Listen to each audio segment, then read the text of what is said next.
കാണാൻ പറ്റിയതിൽ വളരെ സന്തോഷം. നമസ്കാരം. അയ്യോ അങ്ങനെ പറയും. ചേച്ചിക്ക് എന്നെ കാണാൻ പറ്റിയില്ല. എൻ്റെ ജീവിതത്തിൽ ഞാൻ പറഞ്ഞത് ഇപ്പം ചേച്ചിയെ കണ്ടപ്പോൾ എൻ്റെ മനസ്സിൽ തോന്നുന്ന ആരേക്കെന്നറിയോ? പ്രേം നസീർ സാറിനെ പറ്റി ഞാൻ ഓർക്കുന്നു. ഞാൻ 40-45 കൊല്ലം മുമ്പ് ഞാനും ലാലൂടെ മുരുകാലയ സ്റ്റുഡിയോ വന്ന് ഒരു ഷൂട്ടിംഗ് കാണാനാണ് വരുന്നത്. അത് നിങ്ങൾ പടത്തിൻ്റെ തുടക്കമായെങ്കിലും ഒരു പണിയില്ലാതെ മുരുകാലയ ത്യാഗരാജൻ സാറാണ് ഞങ്ങൾക്ക് ഫിനാൻസ് ചെയ്യുന്നത്. അന്നാണ് ഞാൻ ആദ്യമായിട്ട് ചേച്ചിയെ കാണുന്നത്. അപ്പോൾ ഒരു സുന്ദരി കൊച്ചുകുട്ടി, അവരെ ചേച്ചി വളരെ ചെറുപ്പമാണ്. അപ്പോൾ അങ്ങനെ ഓടി നടക്കുന്ന ഒരു കാലം. പിന്നെ ഞങ്ങളുടെ ജീവിതത്തിൽ ഏറ്റവും കൂടുതൽ പടം കണ്ടിരിക്കുന്നത് ഞാൻ ലാലൊക്കെ നസീർ സാറിനോടാണ്.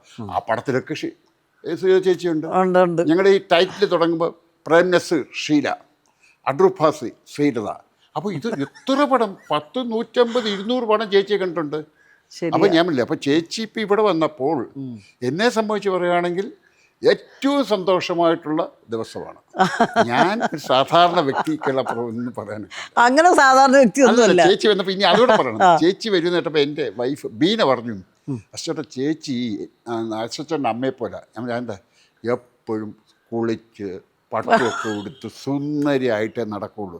അപ്പം ഞാൻ പറഞ്ഞു ചേച്ചി നടിക്കാരുപരി ഒരു പാട്ടുകാരിയും കൂടാണ്, കച്ചേരി. അപ്പം അതൊരു ഞാൻ അങ്ങനെ ഐശ്വര്യമായിട്ട് നടക്കാൻ ഒരു സ്ത്രീക്ക് പറ്റുമെങ്കിൽ അതാണ് ഏറ്റവും വലിയ ഭാഗ്യം. എൻ്റെ അമ്മ ഇങ്ങനെ, ലാലിൻ്റെ അമ്മ ഇങ്ങനെയാണ് സുന്ദരി. ലാലിൻ്റെ അമ്മ കണ്ടില്ലേ, എപ്പോഴും ലാലിൻ്റെ അമ്മ സുന്ദരിയായിട്ട് നടക്കുള്ളൂ. എന്തൊരു സൗന്ദര്യം ആൻറ്റിക്ക്. അപ്പോൾ അതൊക്കെ ഒരു ചില സ്ത്രീകൾക്കുള്ള ഒരു ഭാഗ്യമാണ്. പിന്നെ ലാലും നിങ്ങളും തമ്മിലുള്ള സൗഹൃദത്തിനെ പറ്റി പറയേണ്ട ആവശ്യമില്ല. പിന്നെ ഇന്ന് ഒരു പ്രധാനപ്പെട്ട ദിവസമാണ്, ഓർമ്മയുണ്ടോ? ഇന്ന് അവൻ്റെ പിറന്നാളാണ്. ഇന്നാണ്, അതായത് ചേച്ചി ഇത് അതിനാണോ വന്നത്? എനിക്ക് തോന്നുന്നു ലാലിൻ്റെ പിറന്നാളിൻ്റെ കാര്യം. ഇന്ന് ലാലിൻ്റെ പിറന്നാളാണ്. പിന്നെ ദൃശ്യം 3യുടെ റിലീസാണ്. പക്ഷെ ആ പടത്തിനെ പറ്റി ഓൾറെഡി ആ പടം 25 crores കവർ ചെയ്ത് കഴിഞ്ഞു. 25 കോടി രൂപ കവർ ചെയ്ത് കഴിഞ്ഞു.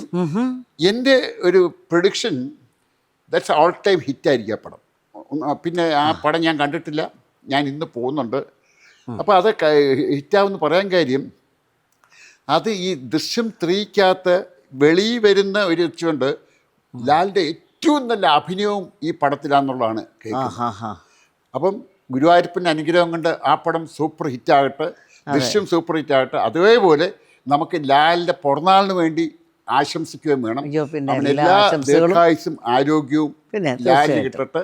എല്ലാ ആശംസകളും. ലാലിൻ്റെ ഒരു അതെന്താണെന്ന് പറയുക, ലാലിൻ്റെ ഏറ്റവും വലിയ ഭാഗ്യം ചേച്ചിക്കറിയാം, അവൻ്റെ ഭാര്യ സുജി, അവൻ്റെ കുഞ്ഞുങ്ങൾ അപ്പുവുമായ ലാൽ. ഈ കുടുംബം എന്ന് പറയുന്നത് ലാൽ അത് പണ്ടേ എങ്ങനെ, അവൻ അച്ഛൻ, അമ്മ, ചേട്ടൻ, ഇത് കഴിഞ്ഞ് അവൻ ജീവിതത്തുള്ളൂ. ഇപ്പോൾ വൈഫ് സുജി, മോള് മായ, അപ്പു.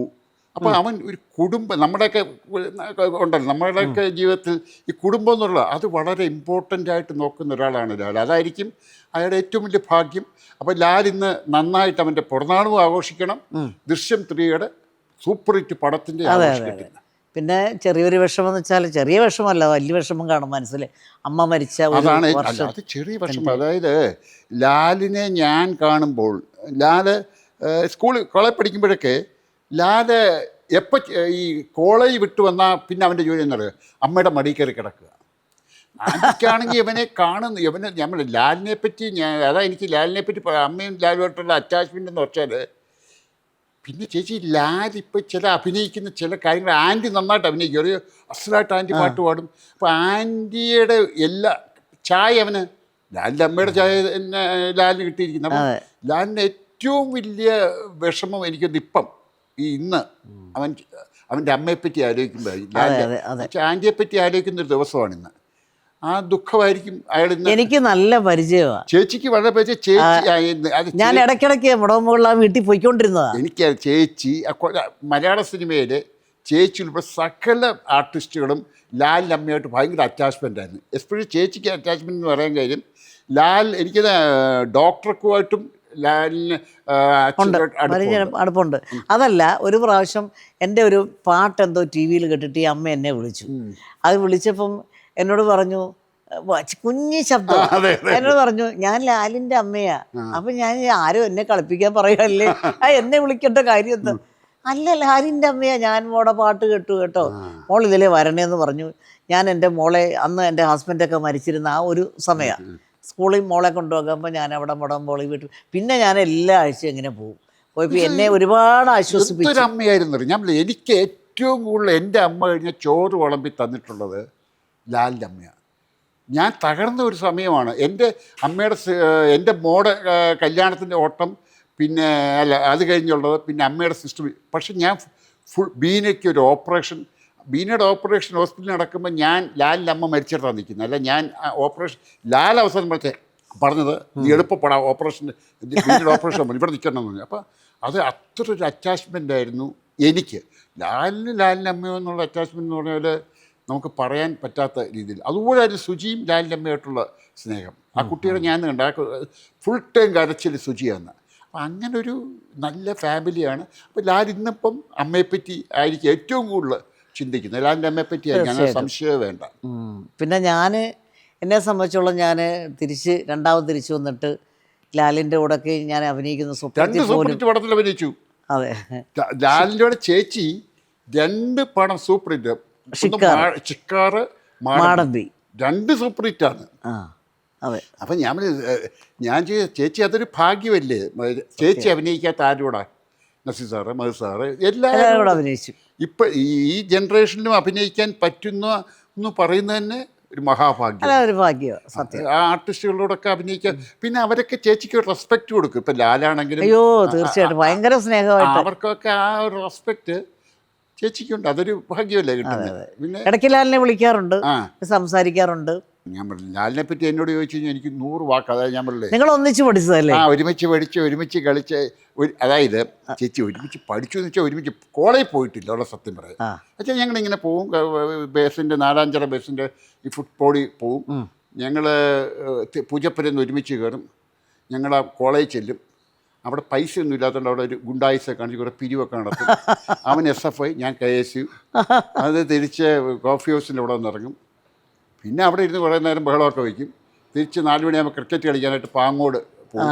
അപ്പോൾ ഈ ജീവിതത്തിൽ ഇങ്ങനെയൊക്കെയാണ്.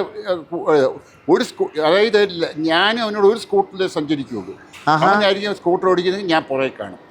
ഞാനാണ് സ്കൂട്ടർ ഓടിക്കുന്നത്, അവൻ പുറകെ കാണും. അവനടിക്കുന്നത്, ഞാൻ പുറകെ കാണും. അപ്പോൾ ഞങ്ങൾ ഒരുമിച്ച് യാത്ര ചെയ്യത്തുള്ളൂ.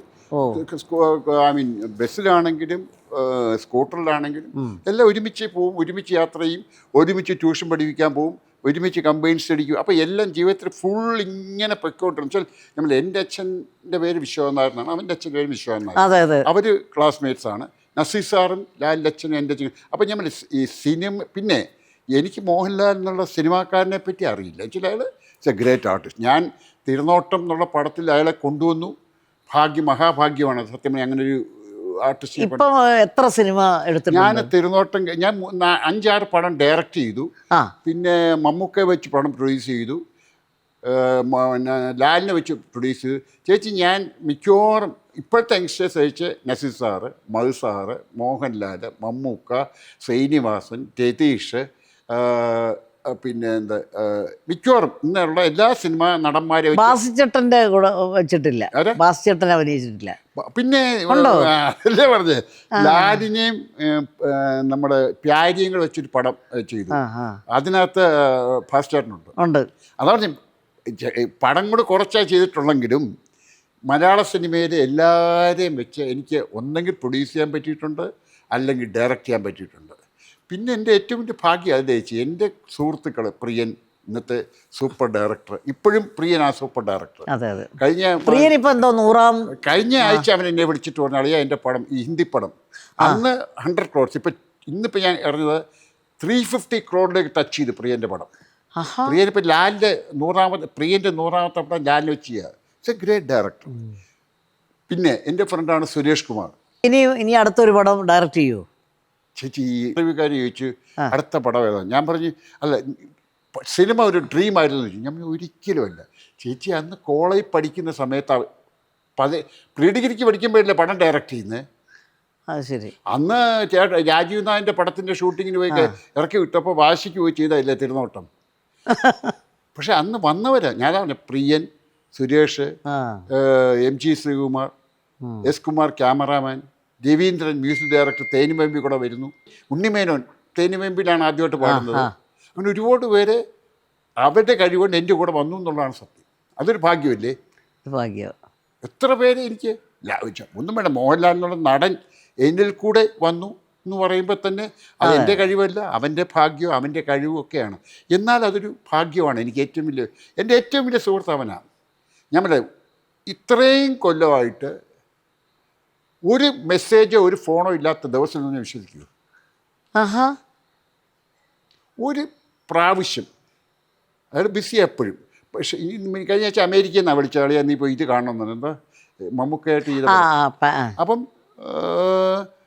മെസ്സേജ് എന്ന് വെച്ചാൽ ഡെയിലി, അതായത് എൻ്റെ മൊബൈൽ നോക്കിയാൽ കഴിഞ്ഞ കൊല്ലങ്ങളായിട്ട് ഞങ്ങളുടെ തമ്മിൽ ആ മെസ്സേജ് വന്നില്ലെങ്കിൽ ഞാൻ വിളിക്കും, അല്ലേ അയാൾ വിളിക്കും. അത് സിനിമ ബന്ധമല്ല. സിനിമയെപ്പറ്റി ഞങ്ങൾ ഡിസ്കസ് ചെയ്യാറേ ഇല്ല, അറിയോ? എന്നാന്നറിയാം, സിനിമയെപ്പറ്റി ഡിസ്കസ് ചെയ്യാനായിട്ടുള്ള ഇതൊന്നും നമുക്കില്ല. പക്ഷെ ആ ബന്ധം എന്ന് പറയുന്ന ചേച്ചി, അപ്പോൾ ഞാൻ ഇന്നിപ്പോൾ ലാലിൻ്റെ പിറന്നാളിനെ പറ്റി പറയുമ്പം എനിക്ക് പറയാനുള്ളത് ലാലിൻ്റെ സിനിമയെ പറ്റിയൊന്നുമല്ല, ദൃശ്യത്തിനെ പറ്റിയല്ല, ഞങ്ങളുടെ പഴയ കാലവും. പിന്നെ ഏറ്റവും വലിയൊരു ഇതെന്താ വെച്ചാൽ ചേച്ചി, അവന് ദീർഘായുസ്സും ആരോഗ്യം കൊടുക്കണം. തീർച്ചയായിട്ടും. പക്ഷെ അവനുള്ളിടത്തോളം കാലം അശോക് കുമാറുണ്ട്. അയ്യോ, ഞാൻ പറയില്ല, എപ്പോഴും ഞാൻ പറയും, മോഹൻലാൽ എന്നുള്ള നടൻ ശരിക്കും മോഹൻലാലിനെ മോഹൻലാലാക്കിയത് ഞാനൊന്നുമല്ല. അല്ല, മലയാളികൾ ഒരുപാട് പേര്, ഇപ്പം ഞാനുൾപ്പെടെ പ്രാർത്ഥിക്കുന്നത് അത് തന്നെയാണ്. ദീർഘായുസ് കൊടുക്കണം, ആരോഗ്യം കൊടുക്കണം, അത് തന്നെയാണ്. അതെ, അതാണ് നമ്മൾ വേണ്ടത്. വെച്ചാൽ അങ്ങനെ ഒരു നടനെ, ഒരാളെ നമുക്ക് കിട്ടിയത് മഹാഭാഗ്യമാണ്. അതുപോലൊരു നടൻ. പിന്നെ എന്താ ചെയ്യാം, പാട്ടുപാടും, ഡാൻസ് പാടും. അല്ല, ഏതിലായിരുന്നു മറ്റേ ക്ലാസിക്കൽ ഡാൻസ് ചെയ്തല്ലോ, കണ്ണതോ എന്തോ ഒരു സിനിമ. അത് എത്ര അത് പോട്ടെ, അത് കല. അസലായിട്ട് ഫുട്ബോൾ കളിക്കും, അസലായിട്ട് ക്രിക്കറ്റ് കളിക്കും, ഗുസ്തി ചാമ്പ്യനായിരുന്നു, നാഷണൽ ചാമ്പ്യനായിരുന്നു. സ്കൂളിലൊക്കെ ദൈവരാക്കുമെല്ലാം കൊടുക്കാൻ പറ്റുമോ? പിന്നെ എപ്പോഴും ചോദിക്കും, ലാല് ഇങ്ങനെ നിൽക്കാൻ കാര്യം അയാളുടെ ജോലിയോടുള്ള ആത്മാർത്ഥത, ഡെഡിക്കേഷൻ. ഇന്നലെ ആരും ചോദിച്ചു, ലാല് ആരെങ്കിലും കുറ്റം പറഞ്ഞു കേട്ടോ? ഞാൻ ജീവിതത്തിൽ ആരെയും കുറ്റം പറയത്തില്ല, ആരെപ്പറ്റി കുറ്റവും പറയത്തില്ല. ആരെങ്കിലും പോയി അയാളോട് എന്തെങ്കിലും പറഞ്ഞു കഴിഞ്ഞാൽ അയാൾ കേൾക്കത്തുമില്ല. അപ്പോൾ ഞാൻ അതൊരു ജന്മമാണ്. ഞാൻ രണ്ട് പേര് മലയാള സിനിമയ്ക്ക്, ഇന്ത്യൻ ഇത് കിട്ടിയ രണ്ട് ജന്മങ്ങളുണ്ട്. ദാസേട്ടൻ, യേശുദാസ്, ഒന്ന് മോഹൻലാൽ. ഇവരുടെ എന്താണ് ഇവർക്ക് നിൽക്കാൻ കാര്യം? നമ്മൾ ഗുരുവായൂരപ്പനെ പോയി ഇങ്ങനെ തൊഴുതു ഒരു ചൈതന്യം ഭഗവാന്റെ മുഖത്ത് വരും. എന്നുകൊണ്ട് യവനെ ഈ സിനിമ, ഈ കോടിക്കണക്കിന് ആരാധകരെ ലാലിനെ കാണുമ്പം അങ്ങ് പ്രാർത്ഥിക്കുകയല്ലേ, ദാസേൻ്റെ കാണുമ്പം. ഈ രണ്ടുപേരും ദൈവം തന്ന രണ്ട് ഇതാണ് മലയാള സിനിമയ്ക്ക്. എന്നും നിൽക്കും. ദാസേൻ്റെ പാട്ട് കേൾക്കാതെ ഒരു ദിവസം ഉറങ്ങാനൊക്കത്തില്ല. മോഹൻലാലിൻ്റെ സിനിമ കാണാതെ ഒരു ദിവസം ആരും ഉറങ്ങാറില്ല. അല്ല, സത്യം. ഇപ്പോഴും ആ സൗഹൃദം ചേച്ചി, അതാണ് അത്. എനിക്കത് ഞാൻ എപ്പോഴും എന്നടുത്ത് ചോദിക്കും, ചിലർ ചോദിക്കും, അശോക് കുമാർ ഒരു പടം ചെയ്താലും. അപ്പം എനിക്ക് സൂക്കേട് മനസ്സിലായി. ഞാൻ പറഞ്ഞു, പടം ചെയ്താൽ കൊള്ളാം, പക്ഷെ മോഹൻലാലിൻ്റെ ഡേറ്റ് കിട്ടത്തില്ല. മോഹൻലാലിൻ്റെ ഡേറ്റ് കിട്ടുമെന്ന് വെച്ചുകൊണ്ടാണ് വിളിക്കുന്നത്. മനസ്സിലായി. ഇന്ന് എനിക്ക് മോഹൻലാലിനെ വെച്ചൊരു പടം ഡയറക്റ്റ് ചെയ്യാണ്ട് യാതൊരു കഴിവുമില്ല. മോഹൻലാലിനെ വെച്ച് 1, 2, 3 പടങ്ങൾ ഡയറക്റ്റ് ചെയ്തു, ഒരു പടം പ്രൊഡ്യൂസ് ചെയ്തു. അന്ന് ചെയ്യാം. ഇന്നൊരു മോഹൻലാലിനെ വെച്ച് ഇന്നൊരു പടം ചെയ്യാൻ ഒക്കെ ചെയ്യാം. അയാളെ എത്രയോ മേളിൽ നിൽക്കുക മനുഷ്യൻ. അപ്പോൾ അങ്ങനെയില്ല. അങ്ങനെ ഒരു സിനിമയെപ്പറ്റി ഒന്നും ചിന്തിക്കുന്നുമില്ല. ലാലിനെ വെച്ച് പടം. ഇനി ഇപ്പം ഞങ്ങളുടെ വലിയൊരു ഇത് വരുന്നുണ്ട്, 50th ഇയർ അടുത്ത കൊല്ലം. മോഹൻലാൽ ഞങ്ങളുടെ സിനിമയുടെ തിരുനോട്ടത്തിൻ്റെ 50ാം കൊല്ലം ആഘോഷിക്കുന്നുണ്ട്. അതൊരു വലിയ ഫംഗ്ഷൻ ആയിരിക്കും എന്നുള്ളതാണ് എനിക്ക് തോന്നുന്നത്. അത് ചെയ്യുന്ന സനൽകുമാർ, ലാലിൻ്റെ എല്ലാമായ ഒരാളുണ്ട്. സനലാണ് എല്ലാ കാര്യവും. സനൽ അതിൻ്റെ അതൊക്കെ ചെയ്തുകൊണ്ടിരിക്കുകയെന്ന് ഞാൻ കേട്ടു. പിന്നെ ഉണ്ട് സനലിനെ പോലെ ഒരു ഫ്രണ്ട്, ആൻ്റണി പെരുമ്പാവൂർ. അതൊക്കെ ഒരു ഭാഗ്യമല്ലേ ഒരാൾക്ക് കിട്ടുക എന്ന് പറഞ്ഞാൽ? അതൊരു വലിയ ഭാഗ്യമാണ്. എൻ്റെ ബ്രദറുണ്ട് ഒരാൾ, മനോജ്, ദുബായ്. ഞാൻ പറഞ്ഞില്ലേ, പുള്ളിയും ആൻ്റണി ലാലും ചേർന്നൊരു തിയേറ്റർ കോംപ്ലക്സ് ഉണ്ട്, കടപ്പറ, തിരുവല്ലയിൽ. One of the best theatre complex in Kerala. ഭംഗിയായിട്ട് പോകുന്നുണ്ട്. അപ്പോൾ ഞാൻ ഇതൊക്കെ ഒരു ഭാഗ്യമാണിത്. അപ്പോൾ ഇന്ന് ലാലിൻ്റെ ബർത്ത്ഡേ ആണ്. ലാലിന് എല്ലാ ആശംസകളും നേരുന്നു. ഇനി ഇങ്ങനെ ഇതുപോലെ തന്നെ മുന്നോട്ട് പോയിക്കൊണ്ടിരിക്കട്ടെ. ഒരുപാട് സിനിമകൾ ഞങ്ങളെപ്പോലുള്ളവർക്ക് കാണാൻ നല്ല ലാലിൻ്റെ ചിത്രങ്ങൾ കാണാൻ ഞങ്ങൾ ആഗ്രഹിക്കുന്നുണ്ട്. അപ്പോൾ ഇനി നല്ല നല്ല സിനിമകൾ വരട്ടെ. എല്ലാ ആശംസകളും തരും. പിന്നെ നമ്മുടെ ഈ സംസാരം ഇവിടെ കൊണ്ട് തീരുന്നില്ല. നമുക്കിനിയും കുറേ കാര്യങ്ങൾ പറയാനുണ്ട്. നമ്മളിവിടെ അല്ലേ തിരുവനന്തപുരത്താണ്, പ്രാച്ചൂരുമാണ് കാണാൻ. പക്ഷെ ഞാൻ എനിക്ക് ചേച്ചി വന്നതിലാണ് ഏറ്റവും വലിയ സന്തോഷം. ഇന്നിപ്പോൾ ഇന്ന് 21-ാം തീയതി തന്നെ ഈ ലാലിൻ്റെ തന്നെ ദൃശ്യം റിലീസിന് തന്നെ ഇവിടെ വന്നു കണ്ടു. അതെ, ലാലിൻ്റെ ഏറ്റവും അടുത്ത സുഹൃത്തും എല്ലാമാണ്